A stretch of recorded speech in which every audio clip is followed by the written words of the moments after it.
رب العالمین والصلاة والسلام على سید الرسل وخاتم النبیین وعلى آلہ واصحابہ واتباعہ اجمعین، اما بعد۔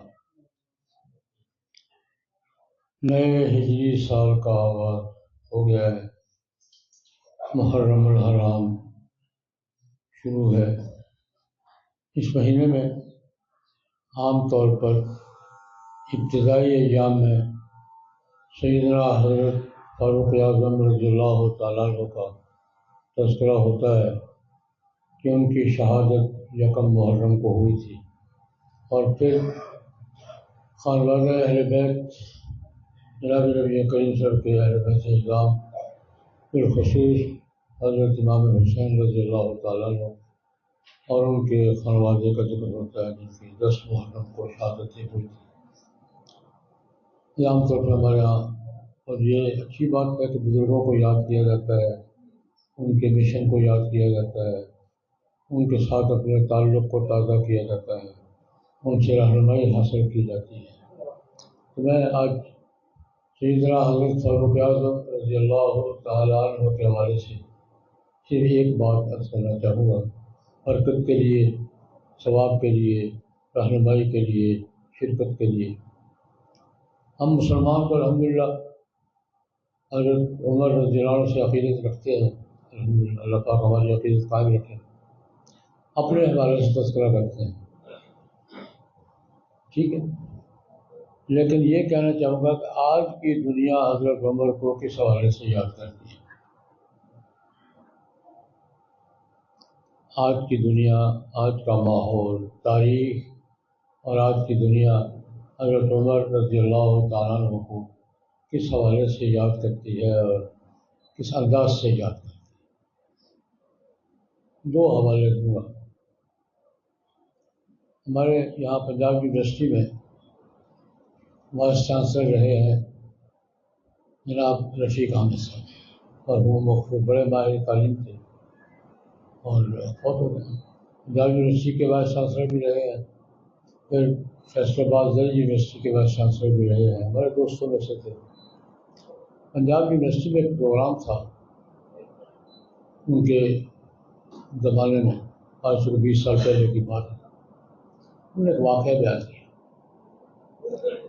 انہوں نے کہا کہ میں کسی یورپ کے ملک ناروے میں گیا، کسی حوالے سے رشتہ داروں سے ملنے کے لیے یا کسی دورے پر ناروے گیا۔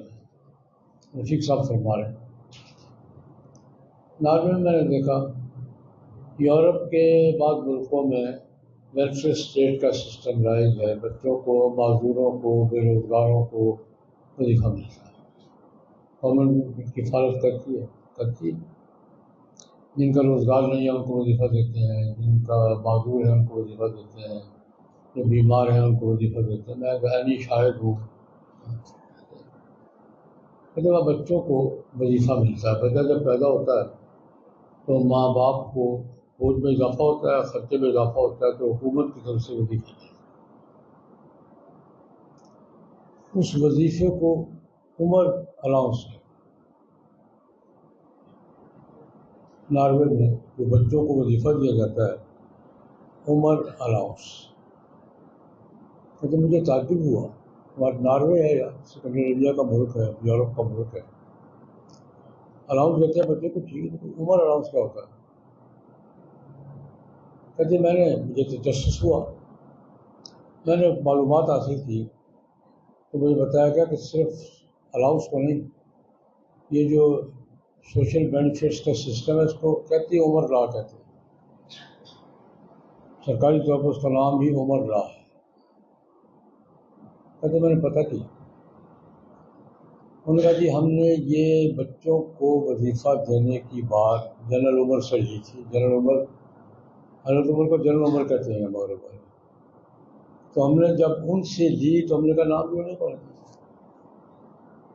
حضرت عمر بچوں کو وظیفہ دیا کرتے تھے، اس خیال سے کہ بچے کی ولادت سے فیملی کے اخراجات میں اضافہ ہوا ہے، اس میں حکومت کو تعاون کرنا چاہیے۔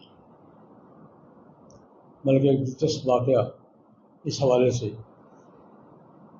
مختلف محدثین نے لکھا ہے کہ حضرت عمر رضی اللہ تعالیٰ نے ایک دفعہ حسب معمول رات کو گشت کر رہے تھے. رات کو کچھ عشاء گشت کیا کرتے تھے حالات معلوم کرنے کے لیے. ایک گلی سے گزرے ایک مکان کے سامنے سے، اندر سے کسی بچے کے رونے کی آواز ہے. ٹھیک ہے، آدھی رات ہے، بچہ اٹھا ہوگا، رویا ہوگا، معمول ہے. تھوڑی دیر کے بعد دوبارہ گزر ہوا، بچہ رو رہا ہے. خیال وغیرہ کو مسئلہ ہے تو ہوگا. اتفاقاً تھوڑی دیر کے بعد تیسری دفعہ گزر ہوا تو بچہ رو رہا ہے. نہیں، یہ کوئی بات ہے، اتنی دیر سے بچہ رو رہا ہے، خیر ہے، کوئی بات ہے یار. دروازہ کھٹکھٹا، ایک بابا جی باہر نکلے کہ بچہ مسلسل رو رہا ہے. جی رو رہا ہے.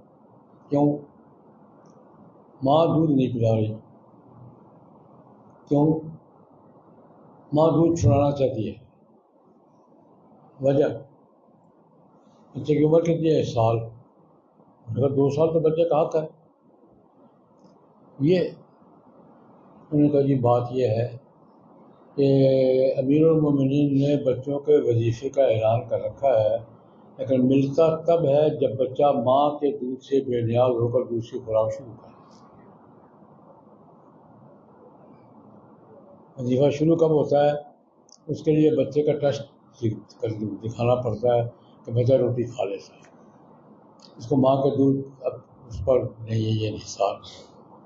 وہ ماں دودھ چھڑا رہی ہے کہ روٹی کھائے اور اس کا وظیفہ لگے. حضرت عمر کے ساتھ ان کے ایک ساتھی تھے. حضرت عمر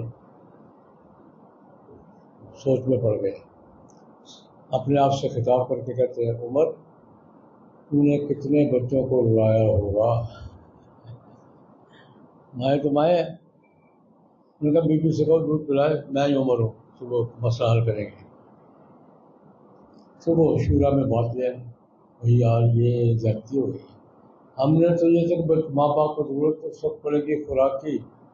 ہمیں کیا پتا تھا کہ مائیں بچوں کو دودھ زبردستی چھڑوائے گی اور بچے روئیں گے. رات کو میں نے منظر دیکھا، مجھے تکلیف ہوئی ہے. آج کے بعد ضابطہ بدل گیا، بچے کو دودھ چھوڑنے پر نہیں، پیدا ہونے پر بھی ہونا. انہوں نے کہا کہ یہ وظیفے کا تصور گھر میں ایک فرد کے اضافے پر گھر والوں کو بچے کے نام پہ وظیفے کا تصور حضرت عمر سے لیا ہم نے، اس لیے نام بھی اس کا عمر الاؤنس رکھا ہے کہ جس سے لیا نام بھی اس سے. ایک واقعہ مجھے بتایا، ہمارے قومی اسمبلی کے ممبر ہیں وزیر آباد سے، چودھری افتخار احمد چیمہ، ہائی کورٹ کے جج رہے ہیں، پھر ریٹائر ہوئے، پھر اسمبلی کے 2 دفعہ ممبر بنے. ہمارے حلقے کے وزیر آباد کے ممبر ہوتے ہیں. حیات ہے، اللہ پاک سلامت رکھے. رفیق صاحب تو فوت ہو گئے، افتخار صاحب سلامت ہے. ایک دن ختم قرآن کی کوئی تقریب تھی تو انہوں نے مجھے بھی بلایا ان کے گاؤں میں. وہاں چیمہ صاحب نے ایک واقعہ بیان کیا. کہتے پاکستان بننے کے بعد ہم لا کی تعلیم کے لیے کیمبرج یونیورسٹی میں تھے، مطلب لا LLB کی لا کی تعلیم کے لیے وہاں گئے. وہ ایک انگریز بڑا پرانا مشہور دانشور تھا، اس کی بڑی شہرت تھی، بڑا دانشور ہے، بڑا عقل مند ہے، بڑا، لوگ ملنے جایا کرتے تھے.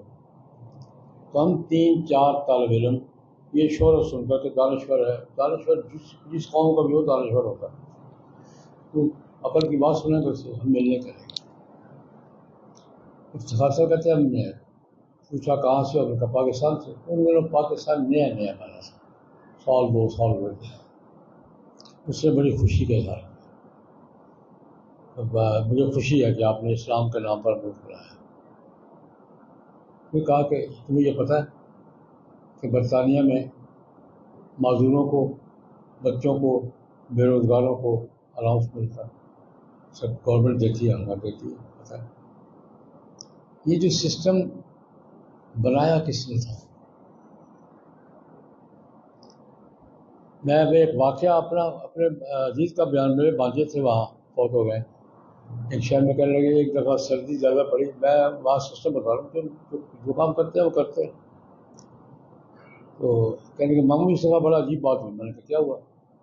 سردی بہت زیادہ تھی، تو سردیوں میں ایک دفعہ ہمیں میونسپل کمیٹی کی طرف سے چیک وصول ہوئے 20 پاؤنڈ، اس میں چیک لگی ہوئی تھی کہ اس دفعہ سردی زیادہ پڑی ہے، گیس کا بل زیادہ آیا ہوگا، اس گیس کے بل میں ہماری طرف سے یہ حصہ ڈال دیں۔ یہ ممکن ہے؟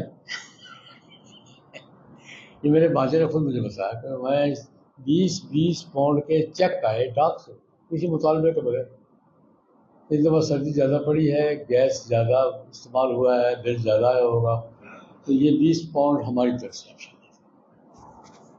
یہ ہے۔ میں اس کا نہیں گواہ ہوں۔ کہتے ہیں کہ اس انگریز دانشور نے کہا ہمیں کہ مجھے تمہیں پاکستانیوں کو دیکھ کر بڑی خوشی ہوئی ہے، میں تمہیں ایک واقعہ بتانا چاہتا ہوں۔ ان کا برطانیہ میں یہ جو سسٹم ہے نا، بے روزگاروں کو بھی وظیفہ دیتے ہیں، معذوروں کو بھی دیتے ہیں، بیماروں کو بھی دیتے ہیں، بچوں کو بھی دیتے، گورنمنٹ دیتی ہے، یہ سسٹم بنایا کس نے؟ اس کا برطانوی پارلیمنٹ کی جس کمیٹی نے یہ سسٹم ڈیزائن کیا تھا، میں اس کا چیئرمین تھا، ہم نے اس زمانے میں بنایا تھا، یہ میں اس کا چیئرمین تھا، اور یہ ہم نے ڈیزائن کیا تھا، اس کو ملے گا، اس کو ملے گا، اتنا ملے گا۔ اور یہ تمہیں پتہ ہے کہ ہم نے یہ سسٹم لیا کہاں سے تھا؟ ہم نے جنرل عمر سے لیا تھا، حضرت عمر رضی اللہ تعالیٰ۔ کہتے ہیں ہم نے پورا سسٹم ان کا اسٹڈی کیا اور پھر یہ ڈیزائن کیا تھا کہ اس کو ملے گا، اتنا ملے گا۔ یہ ڈیزائن میں تمہیں خوشی کے ساتھ بتا رہا ہوں کہ ہم نے وہ سارا سسٹم کس سے لیا تھا؟ جنرل عمر کہتے ہیں، جنرل عمر سے لیا تھا، حضرت عمر رضی اللہ عنہ سے۔ تو میں یہ عرض کرنا آج کل یہ عرض کر رہا ہوں کہ یار دنیا کو حضرت عمر کا تعارف اس حوالے سے ہے، ہمارے حوالے بھی ٹھیک ہے، میں کسی حوالے سے انکار نہیں کر رہا، لیکن دنیا کو ضرورت کس کی ہے؟ انصاف کی۔ ایک بات اور شامل کر لیتا ہوں، ہمارے اپنے چیف جسٹس صاحب جسٹس افتخار محمد چودھری صاحب اب نہیں ہیں، لیکن بڑے ٹھیکیدار چیف جسٹس تھے یا نہیں تھے؟ بڑے ٹھیکیدار۔ ان کے ایک کیس میں ریمارکس تھے، وہ میرے ریکارڈ پر ہے، کرپشن کا کیس سن رہے تھے تو فیصلہ نہیں، ریمارکس گفتگو کے دوران کہہ رہے کہ یار ہمارا سب سے بڑا مسئلہ کرپشن، ہمارا سب سے بڑا مسئلہ پاکستان کا کیا ہے؟ کرپشن ہے، ہر لیول پہ، ہر شعبے میں، ہر دائرے میں کرپشن نہیں، ہمارا بیڑا غرق کیا ہوا ہے، ہمارا سب سے بڑا مسئلہ کرپشن ہے، اور ہماری سب سے بڑی ضرورت گڈ گورننس ہے، جانبدار حکومت نے کہا کہ لیکن ہمیں گڈ گورننس سیکھنے کے لیے حضرت عمر رضی اللہ عنہ کے دروازے پر جانا ہوگا، حضرت عمر کو اسٹڈی کرنا ہوگا، حضرت عمر کے دروازے پہ جانا ہوگا، ان سے سیکھنا ہوگا کہ گڈ گورننس کسے کہتے ہیں، کرپشن کا خاتمہ کیسے ہوتا ہے، جانبداری کیا ہوتی ہے۔ تو میں نے صرف عرض کیا ہے کہ آج کی دنیا حضرت عمر کو کس حوالے سے یاد کرتی ہے، خدا کرے یہ حوالے ہمیں بھی یاد ہو جائیں اور ہم ان کے نقش قدم پر چلنے کی کوئی صورت نکال لیں۔ اللہم صلی